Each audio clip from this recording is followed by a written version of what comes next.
Welcome back to the Traditional Millennial. I am your host, Brittany Dotson, and I am super pumped about today's episode because we have an amazing guest with us who's doing amazing things. So I cannot wait to just get into this conversation with her today.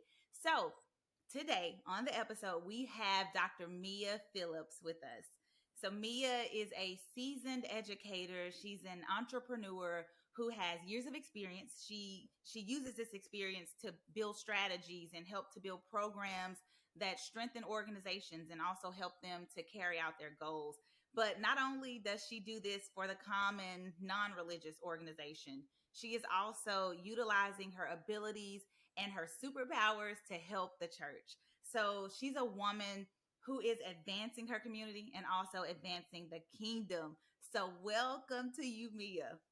Thank you so much for having me, Brittany. I'm so Yes. excited to be here. Thank you for being here. So, Mia, I really want to just go ahead and dive into the conversation so we can get to, chatting about some things. So, before we actually get started, why don't you just give us a little background into what it is exactly that you do? Sure. So, one of the things that I do is focus on helping organizations, as you said, build strategy, and that looks different for every person, every organization, every program. But I specifically help nonprofits, small businesses, entrepreneurs, and as you said, churches. That's where my passion is. That's where my heart is. The church has meant so much to me just as an individual. It's where I say I got my start, and so what I do is I go in and I help identify gaps or problems that church may be facing, and just help them work through it. Because sometimes you just need somebody who can help you, who doesn't have a dog in the hunt, if you will, Mm-hmm. who's not tied to anything emotionally, that can just help you see what your next steps are so that you can get to the point where you want to get to. So I do that. In addition to, I work full time as an operations manager for a nonprofit. I'm a mom, a wife. I've got two amazing kids and an amazing husband. So yeah, I'm just a little busy, but but it's good. I enjoy it. It's something that God has blessed me to do, and I just really appreciate it. Ah, that's so awesome, Mia. That's so awesome. See, I knew you were on this episode for a reason. I knew you were. You were on the podcast for a reason. So, Mia, I know that now you work for a nonprofit organization full time, but you have been in education. And so whenever you got started, can you just like walk us through your decision initially to become an educator? Like what motivated this for you, and did this decision to go into academics lead to you becoming an entrepreneur? I That is a great question. So, as far as how I got started, I don't even necessarily know that I decided to end up in education, and specifically higher education. I think I just kind of fell into it. So, I went to school for writing. I was the child that changed their major 57 times. Parents were like, "What are you doing at this university? Like, are you really going to school or are you just playing?" So I didn't really know what my path was after graduation. I just knew I had to have a job to support myself. And so I was applying, and I got one job, and that led to another one, and that one led me to work at a university. And I was doing the writing. Actually, I was be able to use my degree, which is wonderful, right? Mm-hmm. But Mm-hmm. I was in that environment, and I saw the challenges that students were facing. I saw the challenges that institutions were facing, and I'm like, man, this is it's challenging, but it's so fun. Like, I enjoyed problem solving and figuring out solutions to help people get stuff done. And so I worked there a couple of years. I'm like, I want to do this. Hmm. And so I decided that I was going to go back and get my doctorate, because I knew as a young Black woman, I had to have that credential to be in the spaces where the decisions were being made, Hmm. where Mm-hmm. policy was being created, where the real, ability to help people and affect change was happening. So I went back to school again. Thankfully, everybody was supportive. But I did that, worked full time. I was married, had kids, but I knocked the doctorate out. And from there, I started a multicultural center, rebuilt some units in student affairs, and just really, really loved it. And so it allowed me to do the strategy piece that I have found that I have loved so much over the years. And I got to teach, which was one of the most amazing experiences ever. I really gained a respect and understanding for Mm. my professors because it's like, oh, they're not just doing this to be mean or because they're bored. They're doing these things for a reason. So Mm-hmm. that, I kind of fell into it. Now I come from a line of educators. Mm. I have two grandparents that were college professors, so it wasn't foreign to me, but I just never thought I would land there. And Yeah. so yeah, that did impact my decision to decide to go into entrepreneurship, because what I did find is that there were limitations that especially colleges and universities or other organizations run up against, that being an entrepreneur and specifically a consultant allowed me to work through. So Mm-hmm. I didn't have the same regulations or requirements, but I could still help people make change. And so that was the launching pad for this whole entrepreneurship journey. So yeah. Oh man, that's so awesome. I know that a lot of people, especially now, like I don't know, you've been around like students and younger, the people that are in the younger generation who say a lot. We hear a lot. I don't know what I want to do. I don't know what I want to get into. I don't know what my purpose is. I don't know where I'm supposed to go. And I like this, but I don't know what I really love to do. I don't know what I want to do for the rest of my life. And I think a lot of that has a lot to do with social media now and how people feel like they have the option to be a YouTube star versus actually getting an education. Like it's just so Hmm. much out there for people to do now that is kind of confusing. And then, they don't want to step into anything because they feel like maybe there's something better out there that I need to do. So let me not take this path. And so it's just a lot of just confusion, and they're really flummoxed about things that they want to do. And so to hear you say that, you walk through these different things, and this led to this, and you going here led to this, and then you ended up being able to do what it is that you really love to do by taking Hmm. all those different steps throughout your journey to get there. And I think when we're in things at the time, we don't really see how they're all working together to put the puzzle together. All these pieces are coming together to get us to where we need to go. So, I think it is so awesome that you have that story and that you have that background, because you can really help someone else to see, okay, this is this is not as bad as I think it is. There's gonna I'm gonna figure this out. Me and the good Lord, we're gonna figure this out, and I'm going to land where I need to land if I keep going and if I just trust the process. So Yeah. I think that's so awesome. So let me I want to ask you this, because we're both Black women who grew up in the Black community, and so we do face different challenges that certain people don't face. And then this, not only just being Black, but again just being a woman in general, Hmm. that's a challenge in and of itself. So I want to ask you, how has your voice and your influence as a woman, a Black woman in particular, been necessary as it deals with representation in the academic community, in the Hmm. kingdom, and now even in the space that you're operating in now? And how has it influenced that, and also how have you faced, or have you faced any challenges along the way? I can definitely, I'm going to actually answer the second part first. Okay. So I have definitely experienced some challenges. I've been in several spaces where, being young, Black, and female was not the norm. Hmm. So, walking into the meetings where you're the only person that looks like you, um, Hmm.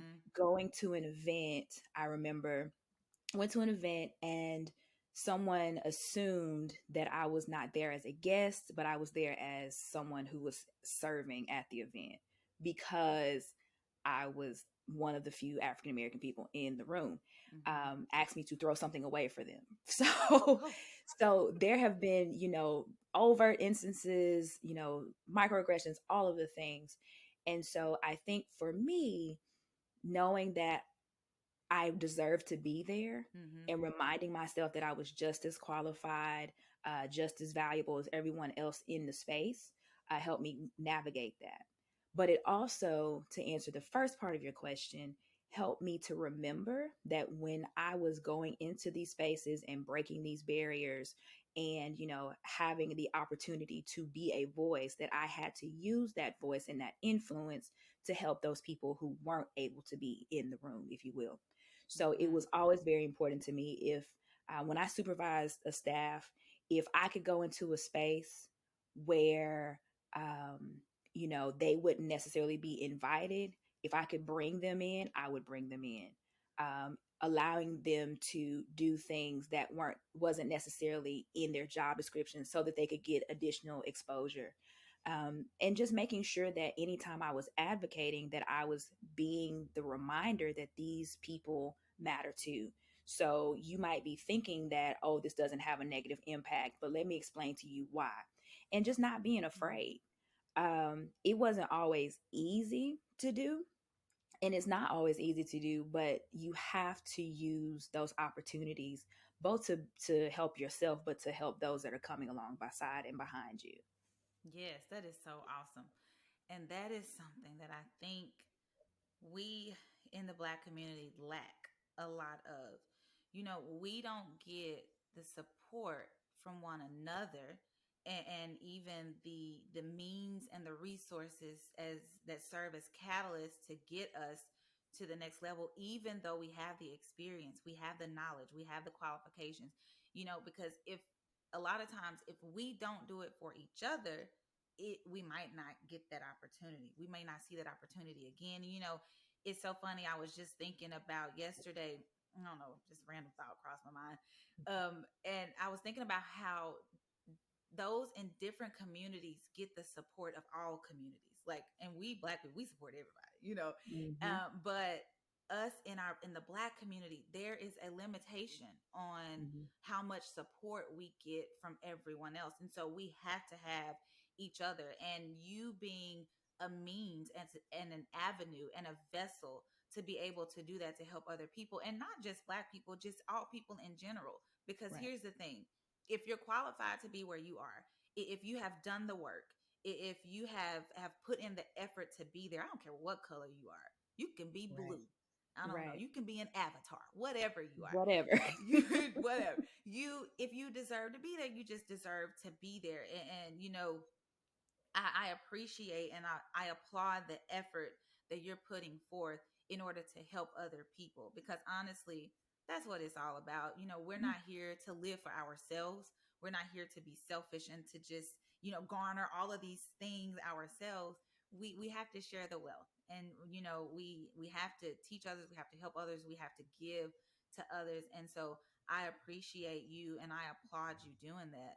I want to ask you this. I want to kind of just pick your brain about getting into the nonprofit space. So what kind of led you into that arena, and like what was the ultimate motivation for you saying, okay, I enough of this education stuff. I don't know if I want to do this anymore. But like I don't even know if that's what you said, me. But like what led to you taking that step in your life?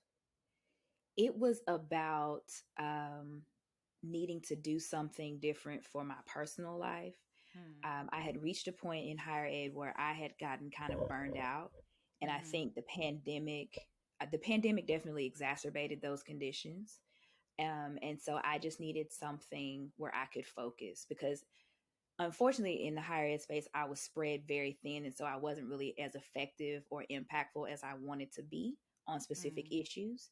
And so moving into a nonprofit with a singular focus allowed me the opportunity to focus on that and be Mm. what I feel was really good. um, and God just worked everything out, and it was what I needed at the time, for me to both be, um, have an impact in society, because I'm all about, helping people, but then Mm-hmm. also being able to take care of my first ministry, which is my family, Yeah. and making sure that I'm available for my children, and can enjoy life with my husband. Like, what's the point in having a family if you're never there, right? So it was that, and where I am, I really enjoy the work. I enjoy what we do and why we do it. It supports women and girls in our state. And so that's very much a passion of mine, obviously, as a woman with a daughter. I want to see all of us win and be successful, so that, ideally we would work ourselves out of a job. We won't need the additional support. We wouldn't need the additional advocacy to help women and girls move along, especially when it comes to economic security. But Mm-hmm. that's kind of how it happened. And so it was still within my interest. It was still something that I was passionate about, and just being willing to take a risk. And because, if you would have told me this was my path when I was 21, 16, whatever, I would be like, what? This doesn't even make sense. But it's like I would tell my students all the time, the things that you end up doing are not always laid out in some linear path with a checklist. Like, Mm-hmm. you just got to go for it sometimes, Yeah. and trust that even if you mess it up, let's just say you do mess it up, that God is able to fix it and put you back on track. So, Yeah. yeah, it worked out perfectly for me. That's awesome. That's so awesome. I love it. I love that you're able to do, again, do what you're passionate about, and do, even like you, again, you said what your first ministry was. You're able now to take care of your family, you're able to take care of yourself, and you're able to still take care of the people around you. So that's so awesome. And, I admire you being able to just take that step to say, okay, this this may not look like what I thought it was gonna look, how I thought it was gonna look, but then again, what does look like what we think it's gonna look like? That part. Only God knows. And so he knows best, and he knows where we need to be, when we need to be there, how we need to be there, and why we need to be there, which is very important.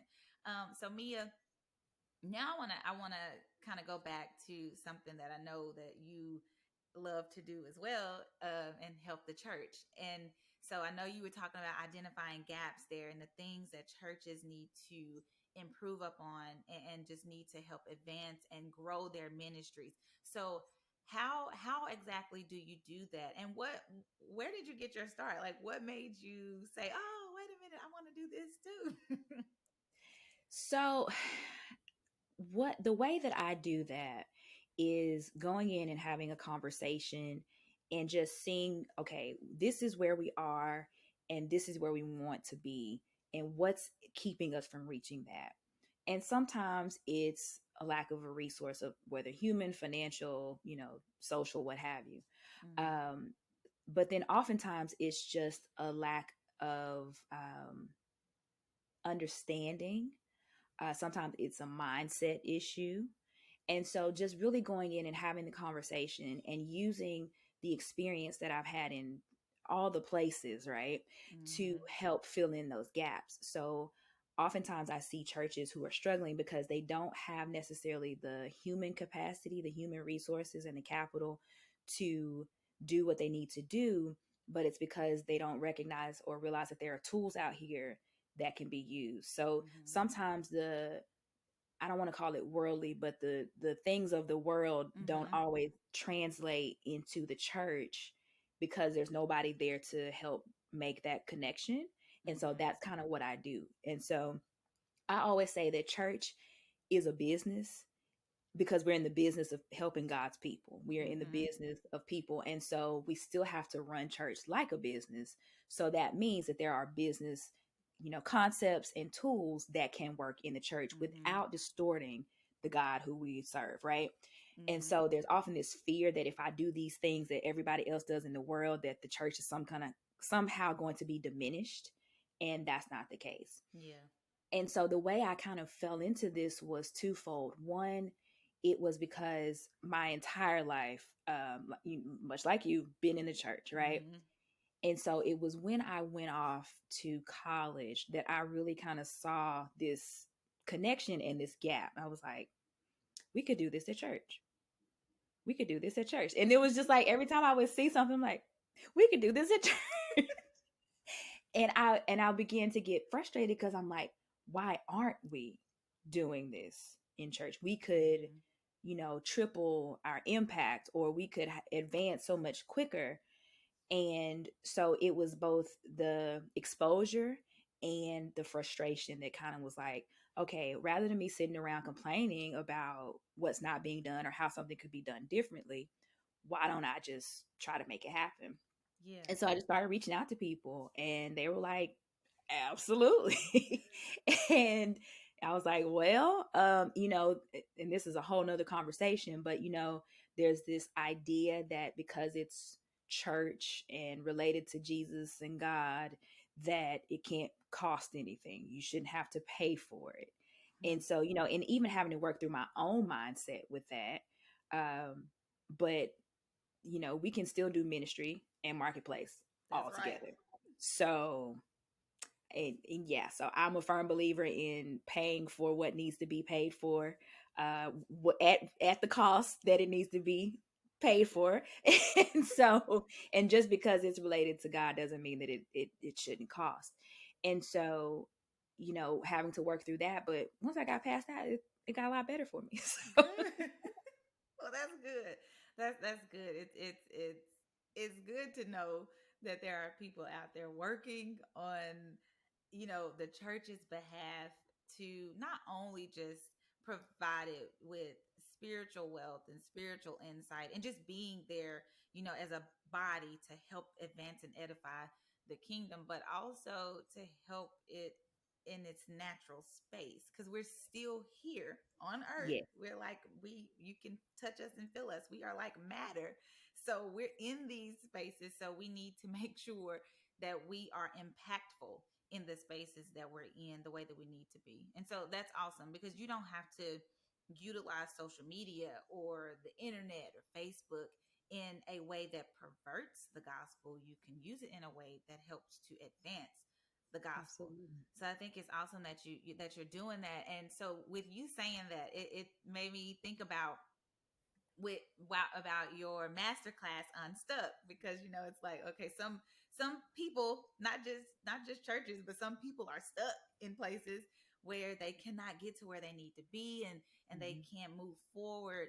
And so whenever you developed this program, was this program based on like your own experience in your life that kept you from being able to fully be who God has called you to be, or was it because you saw all of these needs in various places and you wanted to avail yourself to help other people?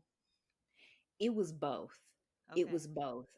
So one thing I don't typically, well, not typically, I don't talk about things or do classes on things or try to give people strategy on things that I have not walked out myself, because I just feel like that's just out of integrity. And Mm-hmm. so it was my own journey through understanding why I would get to a certain point and like just hit this ceiling, right? Mm-hmm. Or why I would be all excited and then something would happen and I would talk myself out of doing some things or what have you. And so that it was started with that. And once I was able to get to a point where I don't want to say mastered it because we're always learning and growing, but gotten to a point where I had kind of gotten comfortable in recognizing these cycles and understanding how to move past them, that I was like, yeah, let me share this, because I was seeing it. I'm like, okay, you said you wanted to do this. There's a whole plan laid out for you. You said you heard God and you wanted to do these things. So what's the disconnect? What's going on? And so just helping people see that it all boils down to fear Hmm. at the end of the day, because there's no way that something is good for you and you don't pursue it. Hmm. So there's some, and it may not be an obvious fear like, oh, I'm just genuinely scared. Like it may be a fear of being successful. It may be a fear of people talking about me and not understanding and supporting, and fear of being rejected. So it's all of these things, but it's fear. Mm-hmm. And I just I'm tired of watching people sit in these spaces where they're just stuck and stagnant. and not moving forward. And so anything that I can do to just help them move past that, and recognize that yes, you're going to have a little bit of something come up when something's new, when you're taking a risk, when you're the first to do something, there's going to be that, but we can move past that. And so yeah, I just want to help people, because I know once I got to the point where I was able to push past it, stuff just started to open up for me. And I Hmm. just want everybody to have that same experience. Yeah, that's so awesome. So if you're stuck today, If you're if you stuck, feel like you cannot move past where you are right now, there is a master class out there just for you. just for And I you. guarantee you it will help you, because Mia, you are a living, breathing example of what it can do for you, and how you utilize what God has given you, and just what you see around you to get to the place to where you are right now. I am just, I'm really encouraged. I really am, because even in my own life, there are things where I'm like, okay, God, I don't know about that. Is that you talking? That my subconscious? Is that me? I don't know who that is. So I'm not Mhm. gonna do that right now, because that don't look right. It doesn't look like it should normally look. This is not the typical pathway that people are supposed to take to do this. And so I'm just really encouraged and inspired by you, and inspired by your life and your story and what you're doing, in what you're doing in the world, and not you're in the world, but in the Yeah. world, and what you're doing for the kingdom, how you are being a light and you're being salt, and so it's very, very beneficial to those who come into contact with you, and to the spaces that you're able to operate in, and the spaces you're able to frequent. So thank you so much for all that you do to help other people, and to also help those in the church community. We appreciate you. Thank you, Bri. We we really do appreciate you. So, before we wrap up the episode, I just want to ask you if you would just maybe give a piece of advice, or some pieces of advice, to someone who feels like, okay, I don't know what's going on in my life right now. I don't know where I'm heading. I don't know what I'm supposed to do. I need some help to see whatever it is that is before me, that I need to walk into, because I really just don't know. What advice would you give to someone who is having that struggle right now? The first thing I would say is to still yourself and not get into this space of anxiety and stress. Because when you are anxious and stressed, you are not able to think clearly, you won't hear God clearly, and you won't be able to create. And so, the other thing I would say is, I think a lot of people know what they're supposed to do on earth, but because it's not mainstream, or because they feel like it doesn't make sense to other people, and doesn't seem as if it's going to make them a lot of money, they kind of disregard it. And Mm, so what I would say is, trust that that thing that you get excited about and you're passionate about, or that really bothers you, that nobody else seems to care about, trust that those things are in you for a reason, mm, knowing that God sent you here to earth for a purpose that only you can feel. And it doesn't matter if somebody else is doing it. There's a way that you can do it that is unique to you, that the earth needs. And then I would also say, get some people around you who are, number one, saved, who can help be a good support and mentoring system for you, to help you talk through it and figure it out. A lot of times we do things that come natural to us that we disregard as being unique and gifts. So the mm, things that we just wake up and do without any preparation, to us, it's like, oh yeah, everybody does that. No, they don't. And that could very well be your thing. And just trusting that it's going to work out. If you never take the risk, if you never try, you will never know. But if you mm, know where you are isn't where you're supposed to be, then you know your next step is somewhere else. So mm, just take the next step. And like I said, God will work it out. If you're trying to do the best you can, if you're following what you feel like he's telling you to do, he's going to work that thing out regardless mm, of what happens. And so just stay faithful to him first and foremost, because there's nothing that will happen for you long term sustainably without him. So Mm. that's what I would say. But it's, Yes, you I know, love it's it. in there. It's in there. I love it. I love it. Oh, that's so awesome. Yeah, that's so awesome. Oh, That's some really good advice on this beautiful Wednesday morning. yes. It is. I love it. I love it. I appreciate you again for just taking time out to just sit down and have this conversation with me. I know that it's going to bless and help someone out there who is receptive and who just has a heart to do what it takes to get to where they need to be. So thank you so much.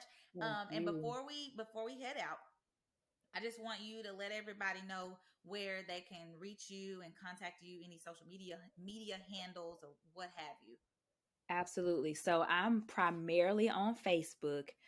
You can either follow me at Dr. Mia Phillips or Mia Danielle Maria, either of those two pages.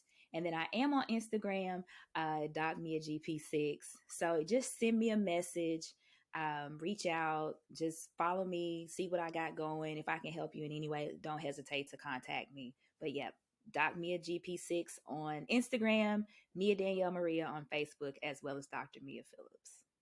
All righty. Thank you so much again, Mia, for joining us today on the Thank you. Traditional Millennial. Y'all make sure you tune in to the coming episodes. They'll be out at some point in time. I got to get my life together. But again, Mia, thank you so much. Enjoyed having you today, and we'll see y'all next time.